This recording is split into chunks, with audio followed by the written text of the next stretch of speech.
sorry. I'm just having some cough. Okay, It's in okay. between it will get disturb you. I'm very sorry for that. Let me introduce myself. This is Subhan Muntamadgu, and currently I'm working with Wipro, and I'm having totally 12.5 years of experience into IT industry, and within that, I have worked for MSS Database Administration for 12.5 years of experience, and past 2 years I have worked with Postgres Administration as well. And out of this, I'm into Terraform deployments and everything, and even I have worked with Azure Data Factory for migrations and everything, and we have used multiple ways to do migration and everything. And let me know about let me tell about my roles and responsibilities in the Wipro order. So I'm technical lead here. So I'm managing almost five projects, and all five projects will have a different kind of works. We will get it backup, restores, migrations, and tuning, and query optimizations and everything. We used to work together, and we will have a multiple calls today. I mean, every day we'll have a calls with the client and everything. We always touch with the client and everything. So we are all together working, all 15 people. So we used to work each and every stuff, and we used to discuss a lot of things within the team, and I'll used to put some assessments to my team members, and we used to discuss the technical discussions. A lot of things are going every day. So this is about myself. Yeah, we can go with the technical one. Yeah, from your end. Okay, Shubhan, before we get Yeah, into the technical discussion, as you mentioned that your primary skill set is MS SQL. MS SQL, MS SQL, and secondary will be Postgres, and along with migrations. Okay, and then Postgres, you have worked in last couple of years only, or prior Yes, to that? Okay, yes. So two and all a half right. years, I can say. Yeah. All right. Yeah, let's go ahead, Salish. Okay, thank you. So, can you help me out to understand what are the technical challenges you face in current environment as a Postgres DBA? Postgres DBA, we used to get kind of performance issues. Mm-hmm. Most of the cases, queries are running slowly, and when we check that, the query table level tuples and data tables are high, and vacuums are not cleaned well. Those kind of issues. Mm-hmm. And another thing is connection failures. Connection over consumption also, so for that we have used PG bouncers, those kind of mediator tools to have a connection reusability. And the thing is kind of blockings we used to get it, and open transactions we used to see. So these are all we used to see day by day. Okay. So, can you help me to understand what are the implementation part you have done in current environment, like HADR, standalone? Yeah, yeah. Yes, I have implemented streaming replication. We used to do Mm-hmm. BADR every 6 months, Okay. and I have configured rep manager also, Mm-hmm. automating failure configuration, these Mm-hmm. things. Mm-hmm. So these are the things I have done, and regular backup restores we used to do in the regular practice, and patching and everything also we used to do. So yeah. So, what are the different methods in Postgres to take a backup? Uh, uh, we have a logical backups PG based backup. We Mm-hmm. can take a table level backup. Mm-hmm. We can take a database level backup into Okay. different forms, kind of tar files, Mm-hmm.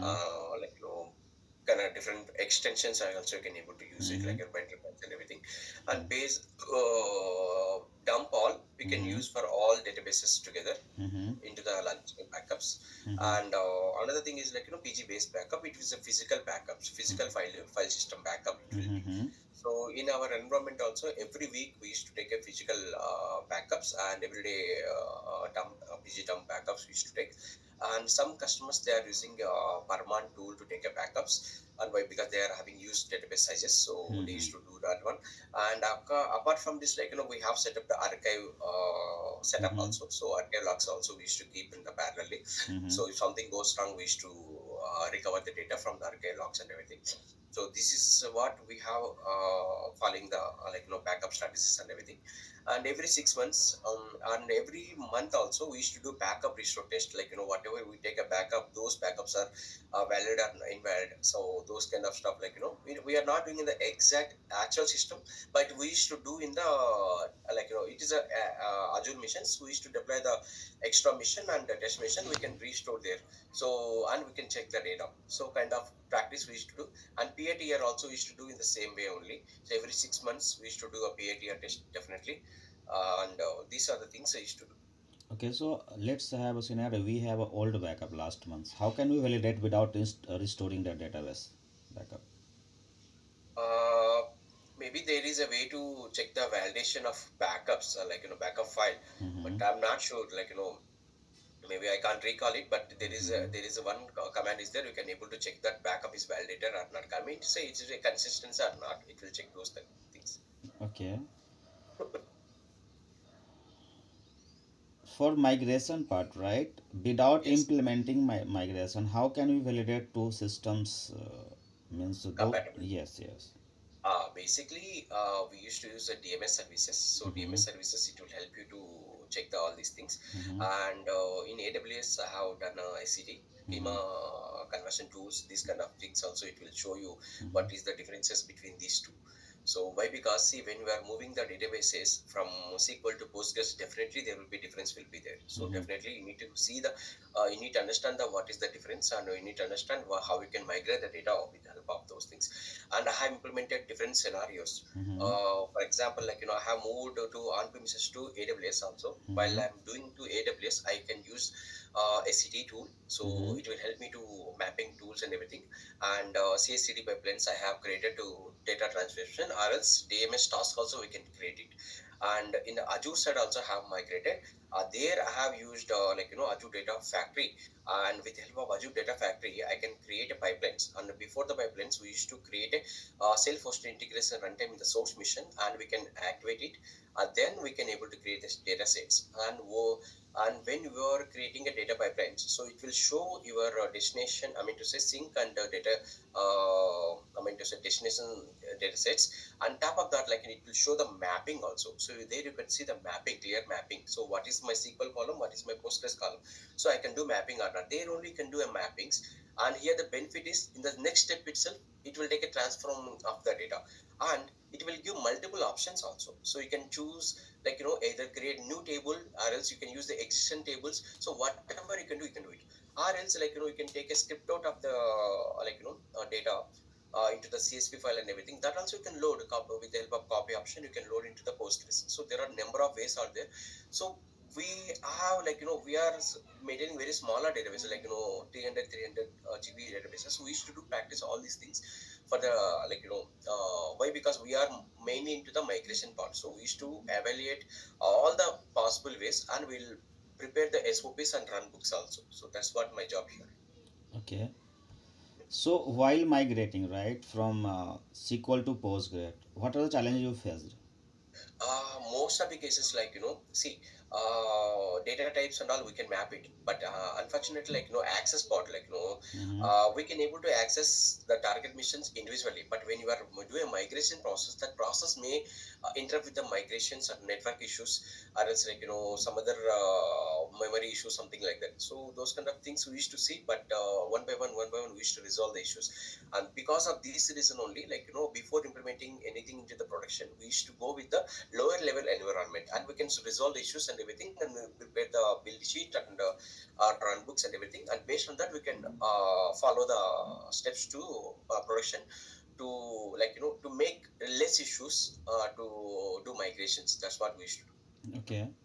So have you done 100% migration automated or something like 60% automated, 40% No, manual no, activity? it's not enter database, right? So Mm-hmm. few of the tables they required. So some I'll tell a scenario. So some Mm-hmm. BA team is there. So they used to filter out the data from Mm-hmm. the Azure portal itself. The portal is this is a big chain. Mm-hmm. So big architecture also. So SQL to Postgres, and Postgres to Azure. This one will be there. Some BA tools will be there. So it will filter the data from there only. So we used to migrate the limited tables only, but that is 100% we can migrate it. So data transformation, everything we should we So have you have migrated. done on table level, right? Not on procedure, Table. function, and view, right? See, processor also we have migrated. Mm-hmm. So basically, there is a restrictions in the pass model directly. Mm-hmm. Mm-hmm. So and we have migrated procedures in our Postgres in the SQL, Azure SQL, I can say. Okay. So there also we can see like the Azure SQL server is not directly accepting web procedures. It won't accept Mm-hmm. it. So for that we used elastic queries. So Okay. we have done that, and some performance something like that. We have implemented scripts through Azure automation account. So Azure Runbook we can say. So from there we can implement it. So there is a way to do those kind of stuff like procedures and functions and everything. So and moreover like whatever you are moving the functions and stored procedures, it should have a base tables. So if the base table is there, then automatically you can run this anyway. Like you can use the PowerShell script also to run this kind of stuff. So Okay. So Azure, do you have hands-on experience, or team is working, yes. or DevOps team is working? No. I used to work with the DevOps team, so I have involved also for some customers. We don't have a separate DevOps team, so Okay. I used to develop the Terraform codes and Ansible codes and everything we used to deploy. So what are different type of databases we can create in PaaS instances? Which pass, like Azure pass, or Yeah, Azure PaaS. Yeah. you can create like SQL databases. You can create a Postgres databases, Cosmos databases. There are a lot of options are there. You can Mm-hmm. able to create. Okay. So what are the different features we are getting in PaaS instance? See, the see PaaS instance like it is 90% is managed by your vendor, and Mm-hmm. moreover like your backups, Mm-hmm. updates, Mm-hmm. and only we will manage the data and Mm-hmm. connectivity part, Mm-hmm. and even the connectivity is also through public endpoints only. Mm-hmm. So we'll manage the connections point and everything, and we can go with the telemetrics so to evaluate the performance and everything like IOPS values and the CPU memory utilization and everything. So rest of the things will be taken care by your this one Microsoft or vendors only. And main challenges like when you are using customized TD keys, so that you need to take care of it. But because every pass model is itself having their own TD keys, so it won't accept customer keys. So we need to make the changes in the portal level. Then we need to migrate the keys, and we need to do restoration, migration, whatever it is. So this is what we used to with the Okay. pass model. So what are the features we are getting in performance insight in Azure PaaS instance? Uh, like for Postgres, you can see query store, Mm-hmm. and in other clouds, like it is a query insights. We can say there is no query store in the Mm-hmm. GCP and AWS Aurora. Mm-hmm. And for SQL Server, like yes, SQL Server also we can have a query store here. We can able to find the things, Mm-hmm. and moreover, like we have implemented PowerShell script, and we have implemented log analytics workspace to find out these kind of stuff, like Mm-hmm. open dashboards, performance, backup status, and everything we can put into one dashboard with the help of PowerShell scripts. Sorry, this one. What's I forgot the name. Log analytics workspace. Sorry, and we can use the Kusto queries to retrieve the data from that. So we have used this way. Okay. So we are just discussing about the Postgres and Azure, right? So in Postgres backup, right? While you are taking a backup, right? You are getting an error, right? This table level lock, right? Mm. That is table lock in access mode, right? So how can you resolve this? Uh, I'm not sure. I never faced this kind of issues, but you need to see the log level. Like see most of the cases like PG based backup will don't fail with these errors. Maybe it will logical backup it may fail with this. So we need to validate like before the logs are there, what kind of logs are there. So we can release the logs. Mm-hmm. Most probably we can release the logs before the backups and everything. Mm-hmm. Or else is there any process to before the taking checking logs and everything? So we can run the backups like that only. We can do that. So why? Because our intention is like to avoid these kind of issues in the going forward. So that time by that time we can able to resolve by anyhow, but we should resolve in the going forward. So we can check the logs in the pre steps and take a run the backup after that. Like we have a cron jobs we can configure, so we can keep multiple steps in that, and we can manage those kind of stuff. Okay, so let's say that is a lock, right? So how can we find who is the owner of this table? Any query for that? Any system catalog you find? System table for owner. I need to check, bro. Like used to check like PG state user table. Mm-hmm. Maybe you can able to see there. Okay, so let's have some scenario on performance tuning on Postgres, right? So let's have a scenario, right? You are getting a call from the application team and they are saying that is slowness after the migration, right? Mm, mm. So before migration, they are facing not this type of not issue, this type of issue is not getting there, but after a couple of days, they are facing this type of issue. So how can you resolve this? For, See, basically, like for the first time, every query it will take time to execute it, because like initially there won't be a execution plans, there won't be a statistics to run mm-hmm. those kind of stuff. Okay. So once it is created, then only you can able to expect the first of the query. Like after running, after moving the Azure side, so if we immediately can't expect those things, so those because of that reason, we used to have this kind of maintenances, like DB maintenance will keep in place, and like space side also, so we'll keep in the proper spaces, and DevOps values also we can allocate for the databases. And moreover, like checking the performance side, Mm-hmm. so definitely we can check that, like what kind of query it is, execution plan it is having. Like we can have an analyze query, you can have execution plans there, it will give a like scan sorry scan sequence scan, or else index scans will be there, so we can see that. So if it is going through a index sequence scan, then obviously it is the problem only, we need Mm-hmm. to resolve those kind of things, so we can by creating up indexes and everything. Mm-hmm. And you can see the statistics, like what statistic it is, how many rows it is, so where it is getting stuck, so these kind of execution plans also can able to see that. And you can see in the query store also, there also you can see some like you can by seeing the, you can see, you can find out some issues, and we can resolve those kind of issues one by one. So it will take time, but definitely you will face the issues once you migrate it. Okay.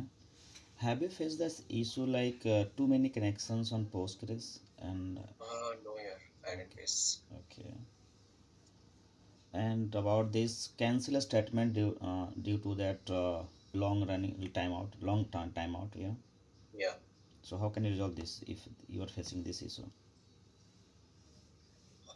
See, open transactions, like why it is running too much time, and why. So, what is the issue with the query? So Mm-hmm. sometimes you issue with the queries and issue with the table level.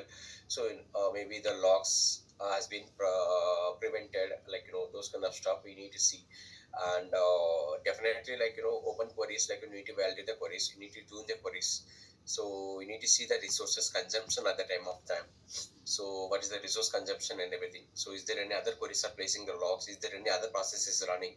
So you need to verify all these things and make sure, like if that having any priority to run those kind of stuff, so we can allocate, like specific time for that queries to make run it. So this kind of stuff only we can able to do that.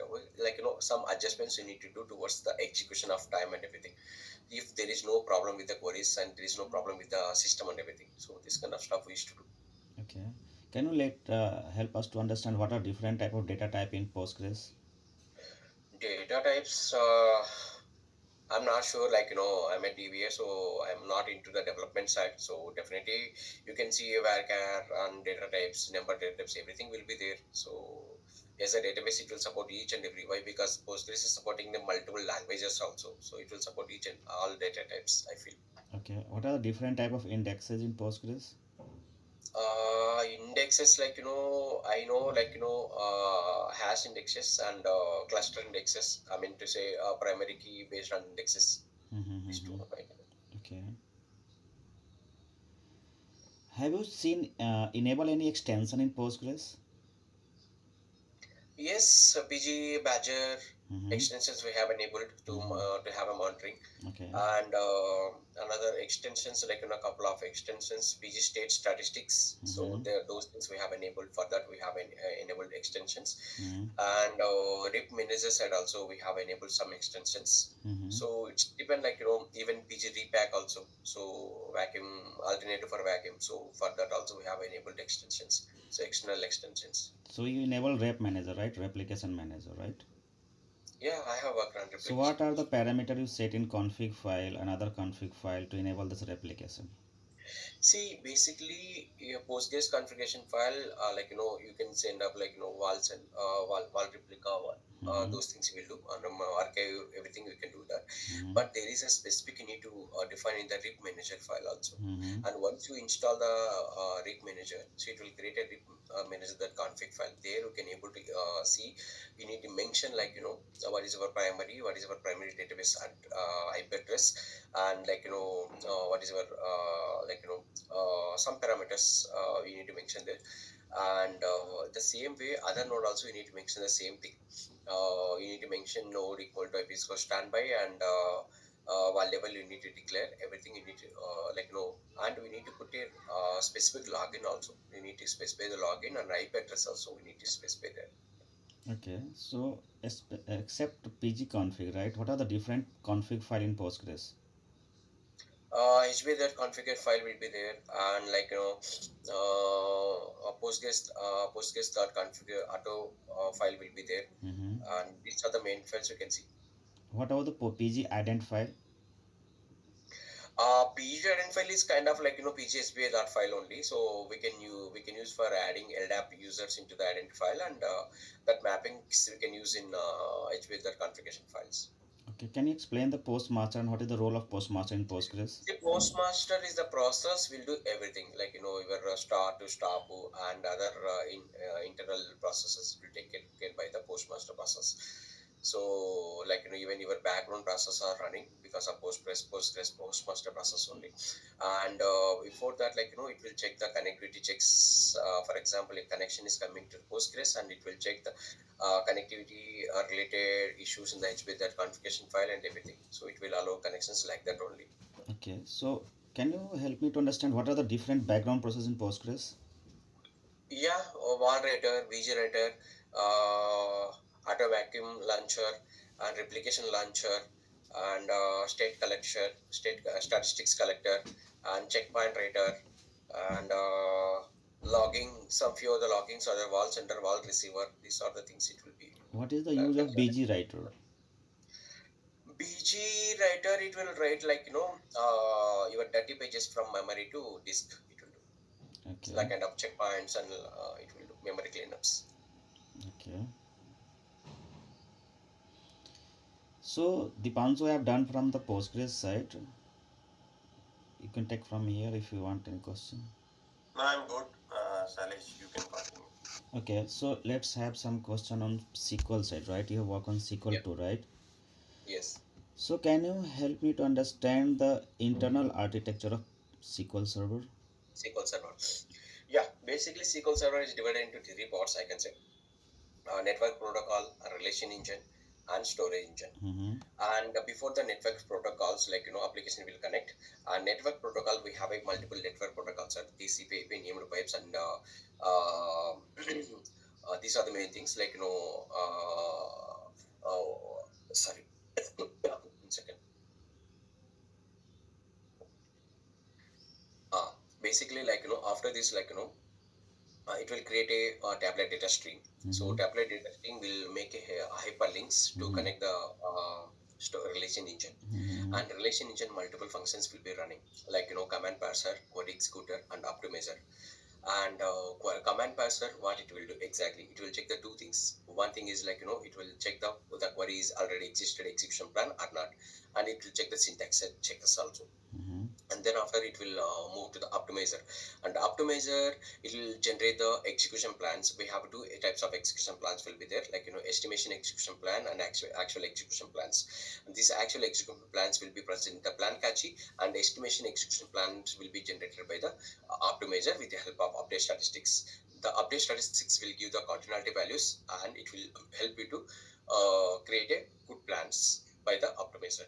Once the optimizer is done, the query executor part will come. The query executor part will be connecting to the storage engine, and the storage engine, the person called access methods, the which is access method is connecting with the storage, with the query executor. And access methods will be activate two functions. One is transaction log manager, another is buffer log manager. And transaction log manager, it will do a write ahead log into the transaction log management. And buffer manager will will get the data either buffer full or else data drive. And again, the buffer full is divided into three parts, like available buffer, free buffer, and dirty buffer. And these function, these are all divided into. And here couple of functions will run. Those functions call as checkpoint and ledger. And checkpoint will write a dirty pages from memory to drive, and it won't keep into the free buffer list. And moreover, ledger also will do the same thing, but a ledger will have some conditions, pages is not related to any other connections and memory pressure. And most of the cases, checkpoints are write the pages as many as it is, but lazy writer it won't do that much, and it will do as less as it is. And moreover, the lazy writer will keep the pages after flushing out from data buffer cache to disk. It will keep into the free buffer list. See, we have a buffer, three parts, right? Available buffer, free buffer, dirty buffer. And moreover, if you don't have a available buffer, free buffer, then it is only dirty buffer. So that's called a memory pressure. And here, data cache is the highest level. I mean, most important storage area into the for executing the queries and everything. And moreover, here the algorithms will follow call as the LRU algorithm, least recently used algorithms, and transaction manager will follow write high logs. uh, and this is about internal architecture of SQL Server. So if you need anything, I can explain those things also. Okay, can you differentiate between that name pipeline and shared memory? See, shared memory, simple, your client and application and SQL Server present in the same mission, then it will be helpful to you.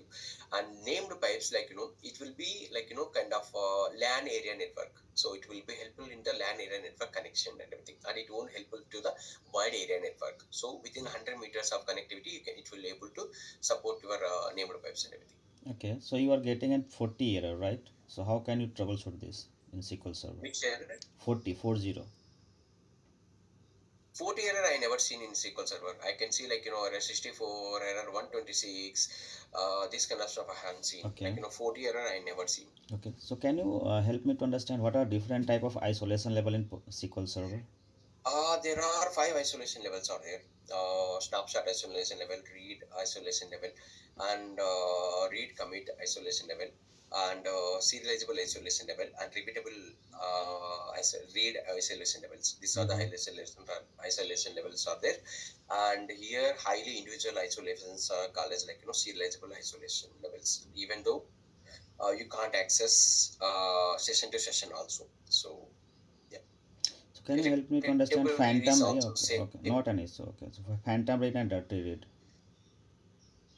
See, Phantom reads means whatever you updated, you are reading. That's called as a Phantom reads. And dirty reads means without committing the data, you can able to read those kind of called as a dirty reads. Okay.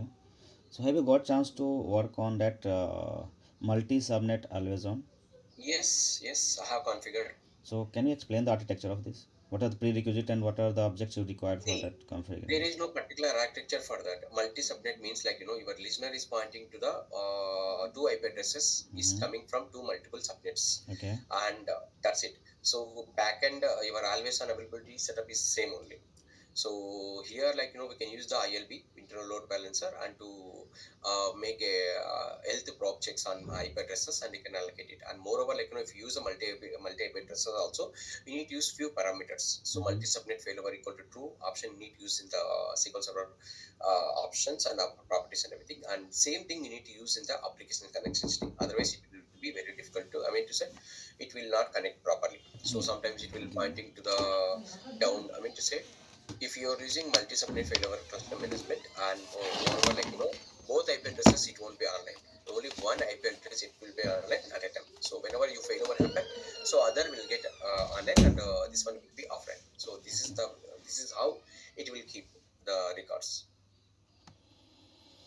Okay. So next what on always on. Okay. Have you got chance to work on mirroring? Yes, Okay. And log shipping. yes.